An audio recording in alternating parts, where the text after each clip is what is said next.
Dancing Hands, How Teresa Carreño Played the Piano for President Lincoln by Margarita Engel and Rafael Lopez.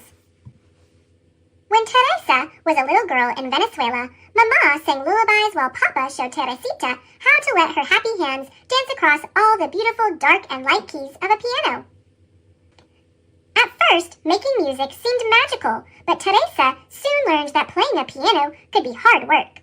Sometimes she had to struggle to make the stubborn music behave as she practiced gentle songs that sounded like colorful birds singing in the dark and light branches of a shade-dappled mango tree, and powerful songs that roared like prowling jaguars beside towering waterfalls in a mysterious green jungle.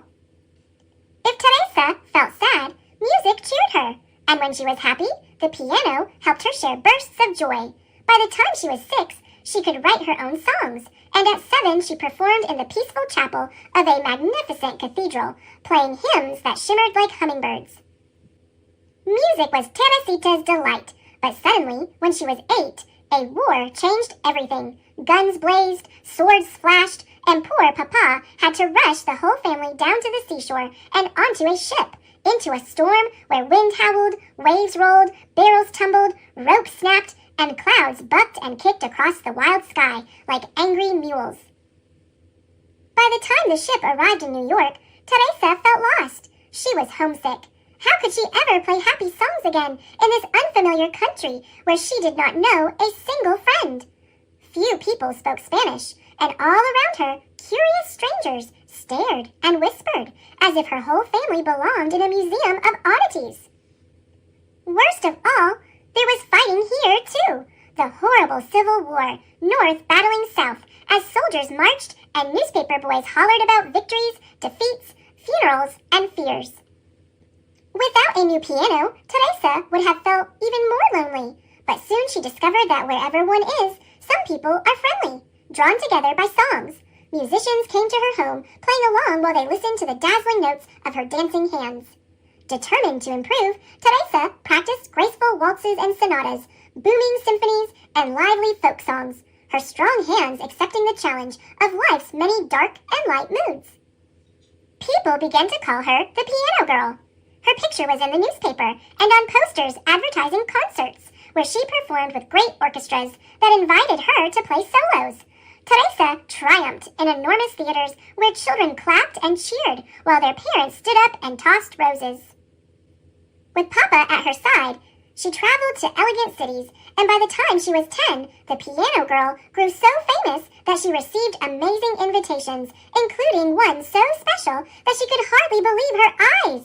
President Abraham Lincoln wanted her to play for his whole family at the White House. But the country was still at war, so Teresa arrived in Washington, D.C. at a time when freed slaves were signing up to be soldiers. The injured moaned, the nurses groaned from the sheer weariness of caring for so many fevers and wounds. Not long ago, the president's young son had fallen sick and had died.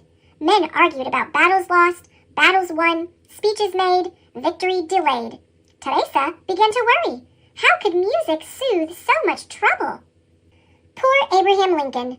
Teresa hoped she could entertain the president, his grieving wife, and their 2 surviving sons. Her fingers might stumble, the rhythms emerging too slow or too fast.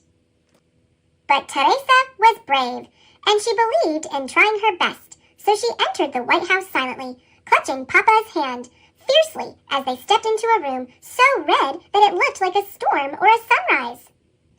Teresa remembered how it felt to be a homeless refugee and how lonely she had been, surrounded by strangers, some of them rude and others kind. The memory of meeting past challenges now helped her fingers dance, celebrating the way life had turned out to be a mixture of all sorts of feelings, happy and sad. But the piano was poorly tuned, making her music sound ugly. What should she do? Refuse to play? She stopped, feeling discouraged, until Mr. Lincoln smiled kindly and asked for his favorite song. Listen to The Mockingbird. Teresa knew she could play this lively piece even on an imperfect piano, so her fingers leaped across all the glorious dark and light keys, improvising the way mockingbirds do, the melody changing as she went along. Music swirled, twirled, and soared on wings of sound. The president listened quietly to notes that rose, swayed, rippled, and dipped like a bird in a blue sky above a green forest. He closed his eyes, nodded his head, stretched his long fingers, and tapped the tips of his shiny shoes. When the joyful song ended, Abe Lincoln stood up and clapped, smiling at the piano girl, who smiled too, because she knew that her music had brought comfort to a grieving family, at least for one brief, wonderful evening of dancing hands. From then on, Teresa felt certain she would always be bold enough to share her musical courage anywhere in the world, simply by letting her fingers travel across all the beautiful dark and light moments of hope. Thanks for watching. Click subscribe. See you later, alligator.